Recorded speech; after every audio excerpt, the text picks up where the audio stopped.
लालची giant egg truck वाला।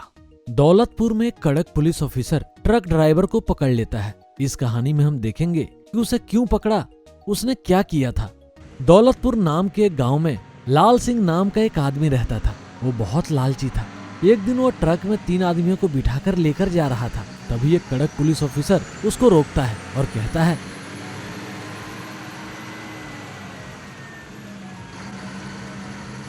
ओए रोको रोको अपने ट्रक को, इन लोगों को ऐसे बाहर लेकर नहीं जाना, तुम्हें इसका फाइन भरना पड़ेगा, नहीं तो तुम्हारा ट्रक सीज करना होगा। क्या करना है तुम बोलो। माफ कीजिए सर, मैं अनजाने में इनको लेकर आया। अच्छा बेटा, अनजाने में? तो मैं भी ये ट्रक अनजाने में सीज करता हूँ। माफ कीजिए साहब, मैं इन सबको यहीं उतार देता हूँ।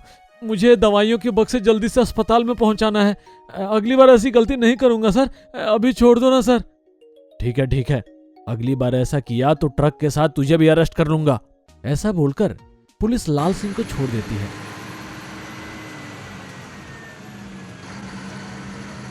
लेकिन वो सोचता है कि अगली बार कैसे लोगों को लेकर जाऊं जिस वजह से पकड़ा ना जाऊं। तभी उसके दिमाग में एक आइडिया आता है। वो ट्रक के नीचे एक डिब्बा लगाता है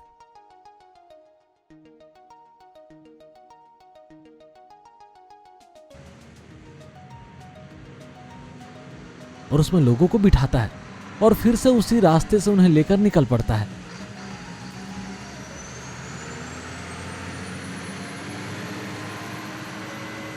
तभी उसे फिर से वही पुलिस वाले रोकते हैं और कहते हैं, उस दिन भी तुम ही थे ना जो लोगों को लेकर जा रहे थे?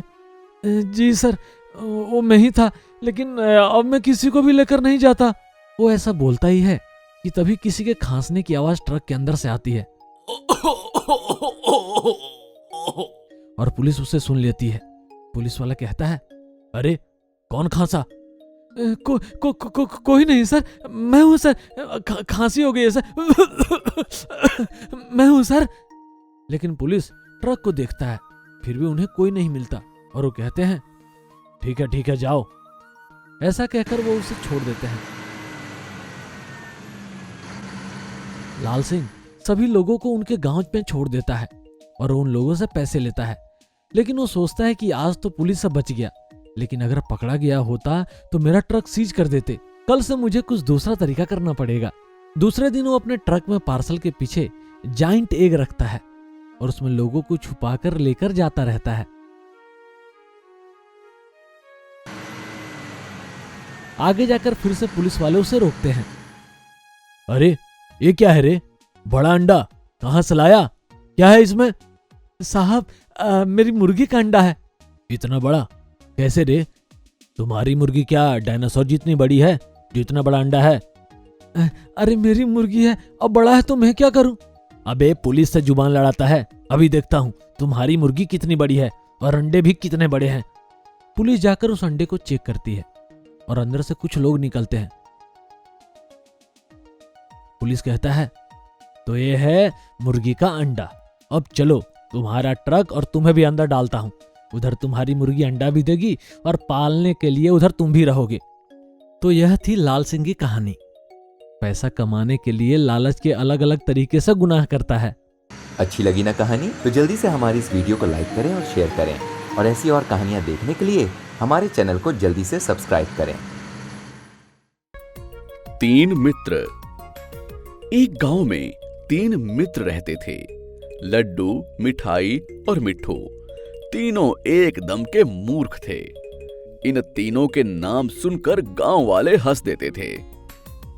एक दिन पास के गांव में सर्कस देखने के लिए लड्डू, मिठाई और बिट्टू तीनों पैदल चल रहे थे।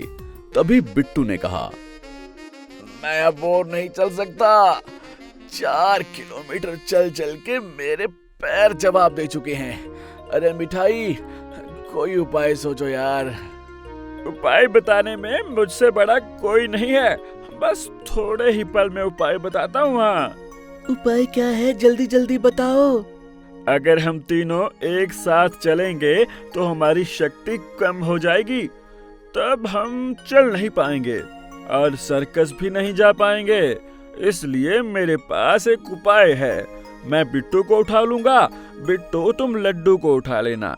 ऐसे करते करते हम थोड़ी दूर चले जाएंगे, तब हम में से कोई भी नहीं थकेगा। अरे वाह, तुम्हें कितने अच्छे उपाय आते हैं मिठाई। वाह। अब्बा सुपर आइडिया। मुझे क्यों नहीं आया ऐसा आइडिया? तुम्हारे दिमाग में भूसा भरा हुआ है, तुम्हें ऐसे अच्छे आइडिया कहाँ से आएंगे? होशियारी अगर सबके पास होती तो सब कितने अच्छे हो जाते। मीट उठा लो, उसके बाद मैं बिट्टू पर बैठ जाता हूँ। लड्डू के कहते ही मिठाई पे बिट्टू बैठ जाता है। बिट्टू पे लड्डू बैठ जाता है। मिठाई दोनों को ढोते हुए चलता है। इनको देखकर सब हंसते हैं। इतने में रमेश नामक आदमी इनके सामने आता है। अरे अरे अरे, ये क्या तुम दोनों को ये बेचारा कब तक उठाएगा? तुम चलकर नहीं जा सकते हो क्या? हम कोई बेवकूफ नहीं हैं। अगर हम सब मिलकर एक साथ चलेंगे तो हमारी शक्ति कम हो जाएगी, इसलिए ऐसे जा रहे हैं। अरे अरे अरे, तुम सब बेवकूफ हो। तुम सबको बदलना किसी के बस की बात नहीं है। फिर भी तुम किधर जा रहे हो? सर्कस देखने जा रहे हैं। तुम लोग खुद यहाँ सर्कस बता रहे हो। ये कहकर रमेश हंसता है और उनसे कहता है, ये लो मेरी साइकिल। अगर इस पर जाओगे तो सर्कस जल्दी पहुँच जाओगे। अरे वाह, तुम कितने अच्छे इंसान हो। लो, तुम्हारी साइकिल दो। ये कहकर मिठाई एकदम से साइकिल पर बैठ जाता है। मिठाई पर बिट्टू, बिट्टू पर लड्डू बैठ जाते हैं। अरे अरे, वो गधो, साइकिल पर ऐसे नहीं बैठते। साइकिल के आगे एक पीछे और तीसरा साइकिल को चलाएगा। नहीं नहीं, मेरे होते हुए मेरे मित्र कैसे साइकिल चला सकते हैं? और वैसे भी साइकिल आपने दी है, अब आप घर कैसे जाएंगे? मैं जैसे तैसे चला जाऊंगा। पहले तुम लोग आराम से जाओ। पहले हम आपको घर छोड़कर आएंगे, उसके बाद ही सर्कस जाएंगे। अरे लड्डू, हमारे रमेश जी को ऊपर बैठा लो। ये सुनते ही लड्डू रमेश को अपने ऊपर खींचकर बैठा लेता है। ए भगवान, मुझे बचा लो। अरे गधो, मुझे छोड़ दो, मैं पैदल ही चला जाऊंगा। मुझे डर लग रहा है, मुझे नीचे उतारो गधो। अरे वाह, कितना अच्छा ख्याल है, आपको ऐसे लेकर जा रहे हैं। मुझे छोड़ दो, मैं तुम्हें प्रणाम करता हूँ। मुझे नीचे उतारो। मैं हाथ जोड़ता हूँ, मुझे नीचे उतारो, मैं गिर जाऊंगा। रमेश को बिना उतारे साइकिल पर ले जाते हैं। रास्ते में एक पेड़ की डलिया जो नीचे की ओर झुकी हुई होती है। रमेश ने सोचा कि वो डाली को पकड़ लेगा और लटक जाएगा। तब रमेश डाली को पकड़ लेता है और लटक जाता है। तब वो कहता है, अरे गधो, मुझे यहाँ लटका कर कहाँ जा रहे हो? अब मैं क्या करूँ? मुझे इन गधों से बात ही नहीं करनी चाहिए थी। हे भगवान, मुझे बचा लो। उसकी बात मिठाई को सुनाई नहीं देती और वो साइकिल चलाता ही जाता है। थोड़ी दूर जाने के बाद मिठाई पर बैठा हुआ लड्डू कहता है, रमेश जी दिखाई नहीं दे रहे हैं, क्या हो गया? साइकिल पीछे की तरफ मोड़ो। ओहो, हमारे रमेश जी कहाँ चले गए? चलो पीछे चलते हैं। ये कहकर तीनों बुद्धू पीछे की तरफ चलते हैं। तभी उन्हें रास्ते में पेड़ पर लटके हुए रमेश जी दिखाई देते हैं। रमेश जी झाड़ पर लटक रहे हैं। मिठाई जल्दी चलो। हाँ, चलते हैं, चलो। जल्दी उनके पास पहुंच जाते हैं और वहां जाने के बाद रमेश लड्डू पर बैठते हैं। अरे रमेश जी, आप इस डाली पर क्यों लटक रहे थे? अरे मेरा नसीब ही खराब है।